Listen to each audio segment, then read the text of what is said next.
I know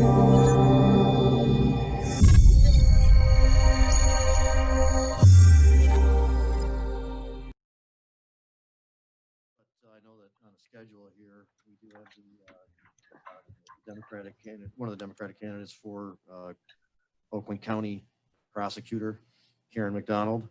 And thank you for joining us. I really appreciate it. And a couple of us got a chance to hear a lot of your views on the Planet Green Tree show with Michael Comorn not too long ago. And so some of that stuff I'd like to touch on again and pick up where it left off, but also give you the floor too to discuss where you are on cannabis and other issues. But I just want to point out to a lot of people that in Oakland County, the prosecutor has been the prosecutor there for years.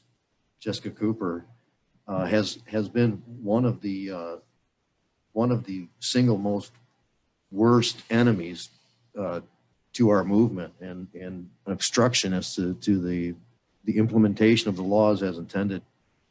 And the idea that somebody would come in and displace her and, and otherwise do a good job but be more reasonable on this issue is definitely appealing. And we heard a lot about that the other night on Planet Green Trees. And so kind of hoping that people understand that and want to support. But I guess where I kind of leave off with that discussion and want to leave it to you to incorporate into your answer is when taking over, such a position in which the system has gone, one way, kind of bent one way on the issue for so long. And the sheriff's department is, looking at a particular way, not really interested in being reasonable with it and stuff. And you have all the intentions in the world of changing things and taking a different approach. How realistically difficult or easy are you expecting that to be? How does that get done if you were to take over? Well, thank you for having me. I love talking about what I'm doing. I'm running, of course, in the Democratic primary against Jessica Cooper, who has been in office for 12 years, will be 12 years, on August 4th. And I stepped down from being an Oakland County Circuit Court judge. Had to step down a year ahead of the filing deadline when you run for a partisan seat. Before that, I was in private practice for about 7 years. And prior to that, I was an assistant prosecutor. So I'm definitely running on a progressive platform. I believe that we need reform and change in Oakland County. Not only is Oakland County not really embraced any progressive criminal justice reform, Oakland County is actually lagging behind almost every county in the state with regard to a lot of things. The first and foremost, treatment courts. Jessica Cooper doesn't participate in treatment courts or, drug treatment court, veterans court. I have a real issue with that. I have an issue with the way that she criminalizes behavior that with children. I have an issue with the fact that she's generally just closed-minded and, in my mind, not sensible or smart about crime. I am a member of Oakland County. I'm a parent. We all want the county to be safe. But what we don't want is wasted resources, incarcerating low-level, nonviolent offenders. And we especially don't want our tax dollars spent criminalizing and penalizing and prosecuting behaviors that the voters have already spoken should not be criminal.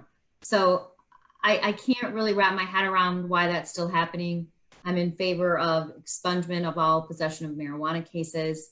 I know this is considered progressive, but it really shouldn't be. It just, to me, just makes sense. And to answer your specific question, I have received so much support. It's unprecedented that somebody challenging a 12-year incumbent would have the endorsements and support that I've received. I've been endorsed by the Lieutenant Governor Gilchrist, the Attorney General, 7 of our Dem legislatures, the UAW, the MEA. I mean, I get a new endorsement almost every single day. The Oakland County Democratic Black Caucus. I just got an endorsement from Working Families. The ACLU, of course doesn't endorse, but they're actively sending out literature and text messages and emails supporting me as a candidate. So there's so much support, and of course, everything's more difficult in times of COVID. But I really have a lot of hope and feel very good about my opportunities and chances on August 4th. And I'm looking to work and listen to every member of the community, especially yours. So that's where my position is, and I would welcome questions. Nice. So I understand that we're saying like it makes sense that we don't enforce this and stuff like that, but I think part of the problem is that the sheriff and the department has been used to like looking at this in a certain way. And what is it that you get those? Is it just a matter of telling them, hey, we're just going to do this differently from now on, or is there some kind of a process to change that thinking that's been in place? Look, there's a reason why the prosecutor is the most critical player in criminal justice reform and the criminal justice system. They decide who's going to be charged and what they're going to be charged with. So if charges are investigated and presented to the prosecutor's office, it is their decision whether or not to actually charge. And if my office makes a decision that certain cases will not be charged, then it doesn't make a lot of sense for them to be investigated. Right. Okay. And I know that sounds great. And if it's that simple, I mean, it doesn't happen overnight. And yeah. I think it's going to take a lot of, and I feel like that's one of my strengths. I'm not looking to come in and make a lot of enemies, but I have a clear, distinct agenda about what I think should happen, and I'm going to get there one way or another. My hope is that people will work cooperatively. But the thing is, there's a lot of people who say, well, you've probably gotten a lot of opposition to this. People accuse you of being soft on crime. And it's actually the opposite. It really doesn't matter which group of people I talk to. I have to be candid. They all want us as a nation to be smarter about incarcerating people. And every one of us really wants people home, if at all possible, paying their bills, going to work, and parenting their children. That's what all of us want. And that makes us safer. Everyone agrees violent criminals should be incarcerated if they pose a significant threat to our community. We all agree to that. And so I don't think it's going to be such an opposition. And I also want to point out that Oakland County went blue last cycle. It's going blue this cycle. And Sheriff Bouchard is in office, and I don't know whether he will retain that seat or not. But if he does, he will be, in my firm belief, the only Republican in the countywide electeds. Is there indication, any polling data anywhere of how the races for prosecutor and sheriff are looking at the moment? We don't really do polls the traditional way people think of polls, but the polling that we have done suggests a clear path to victory for my race. In terms of, I don't have a tangible thing I could point to tell you what I think is going to happen in the sheriff's race. I just know that I think Bouchard has made a career out of trying to placate a lot of different people. I just don't see him being voted out of office, but it's possible. Either way, I'm focused on my race, and I'm gonna bring reform to Oakland County regardless of who the sheriff is. Well, I mean, that sounds refreshing because even there could be some obstacles there and some conflict there at times when there's a system that's been in place for so long, and now it's time for a change. You're right, it's not overnight, but to get that started and to make those changes when and where possible immediately it's something that we'd like to see more often all over the place. It's kind of obvious, and again, I just really want to stress, we're not dealing with a prosecutor who just doesn't believe in criminal justice reform. We're actually dealing with a prosecutor who she's not even in step with very conservative law and order people. I don't know anybody who thinks that we shouldn't participate or invest in treatment courts. It doesn't make any sense at all. And we have a prosecutor who has so much power, in my mind, the most powerful official in the county, who is just lagging behind for reasons that are unknown, and not really willing to listen to anybody else's point of view. It's tough to unseat a Democrat at this particular time. It takes another Democrat to do it. You have only about 2 weeks to go before the primary election. Isn't that true? Okay, I would like to say it's 3 weeks because it's 3 weeks from today. Don't rush me. Yes, we have 3 weeks. I'm sure that's We have gonna be 3 great. weeks. And again, I just want to stress, I'm working extremely hard. The support I've received it's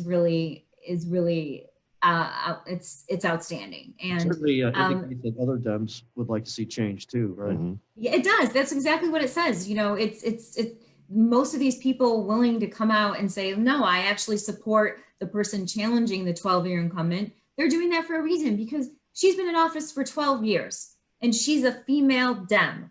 I mean, nobody knows her. Hardly anybody knows her. You all know her because you are enraged with some of the policies that she has. But for the general public, she's not very well known. And what has she done for the party? Not much is the answer. And I think look at what's going on in the world right now. Look at what's going on.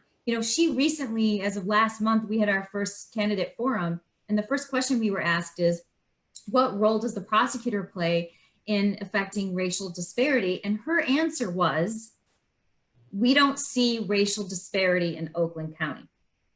Those are her words. And Wow. I'm sorry, but even if I wasn't running for prosecutor against her, I would be appalled. It just is a member of the county. I just don't think there's a place for people like that in elected office right now. I just don't. I would agree. Oakland County oftentimes is viewed as Birmingham and Royal Oak, but let's not forget there's Oak Park, there's Hazel Park, there's all the community Southfield. Oakland County is an extremely diverse county. It really can't is. believe she can't find racial disparity anywhere within its confines, huh? That was her answer. And, I'm glad that you brought that up. It's 1.1 million people, but it's so diverse. We have really urban communities. We have very rural communities. We have communities of color. We have a Muslim population. We have a huge Chaldean population. There's great disparity in the county. And one of my really important principles that I want to bring to my administration that I really like to focus on is this idea of meeting with groups of people, advisory committees from different parts of our county, officials made up of communities of color, the defense bar, the cannabis people, to see and hear and listen, not just when you want to get reelected, but tell me what you think. I mean, the reality is it's a giant office. There's about 100 assistant prosecutors, and then there's staff, and it's a $23 million budget. It's immense. So the elected official is quite removed unless you work really hard at not being removed. And one of the ways not to do that is to actually sit down with these advisory committees and hear what they have to say. That doesn't mean I'm going to do everything you all want me to do, but I can guarantee you I'm going to listen to you, and I'm going to be receptive, and I'm going to be approachable, and I'm going to do what's right and what makes sense and what's in the public interest, not just to advance my personal agenda. I'm glad. Thank you. Right on. Yep. Oftentimes your opponent has been referred to as a dino, a Democrat in name only. Oftentimes she looks a lot like a Republican in the way that she behaves. And the Republican interest in Oakland County is very, very strong. How do you resist some of the more conservative members of your constituency on issues that are really going to be important going forward in the next few years? I actually have a lot of Republican support. And I think that's because you are not in the minority, this group that is not happy with Jessica Cooper. I think at the end of the day, I think people really want to see what's right more than they want to see what party advances, at least right now with regard to criminal justice reform. That's what I see. And I talk to a lot of people. And of course, the downside in campaigning in COVID is it's just a whole new world. Nobody knows what it looks like. But the upside is I get to talk to a lot more people than I would have normally, because I can do 10 Zoom meetings a day. I could never have made it to 10 groups of people in a day. And I have to tell you, it just doesn't matter who I talk to. They are all unanimous, and we think we need change. We need somebody who is going to be reasonable and smart, and we don't necessarily need somebody who's going to agree with our position every single time, but we just want to have trust and faith in our elected official that she'll do the right thing. And I do have bipartisan support. In fact, that's pretty much the only thing she says about me is because I have Republicans supporting me, I must be a Republican, which I find really funny because she is the least Democrat I know.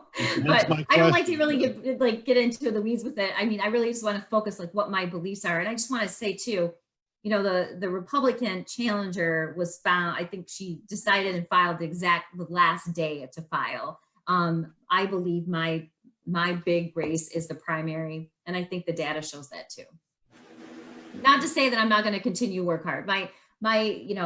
My prediction and hope is that I celebrate the night of August 4th, and then August 5th I get up and start working really hard again. That'd be great. You have my But I support. want to stress too, I need, I can't do it without help. I need your help. If you could go to my website, McDonaldforprosecutor.com. I have an active Facebook, Twitter, Instagram, McDonald for Prosecutor. Get involved. Of course, a contribution is always nice. We can't do anything without money. But I would love to, any kind of sharing of a post or getting out in your universe or really just communicating with people. Two things. It's really important to vote either by absentee ballot or at the polls on August 4th, and to cast their vote for McDonald in that primary, because I believe in my heart that we are all going to suffer if we don't, if she is reelected. And, I wouldn't be in this if I didn't think I could win, and I do, but I need everybody's support.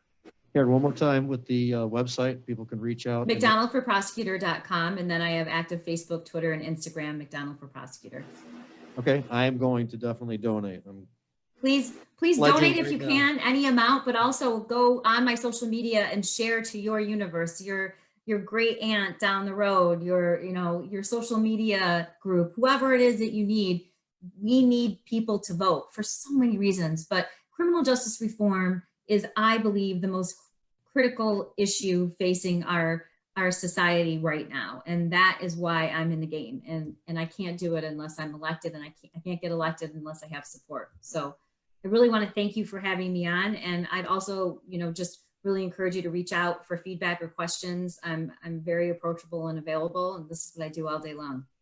Thanks a lot. Hopefully we'll have you back on after the primary, after a victory. I would love that. I would love that. Thank you so much. Thank you very much. Really appreciate it, and definitely have our support. Best of luck. Okay. Thank you. Bye-bye.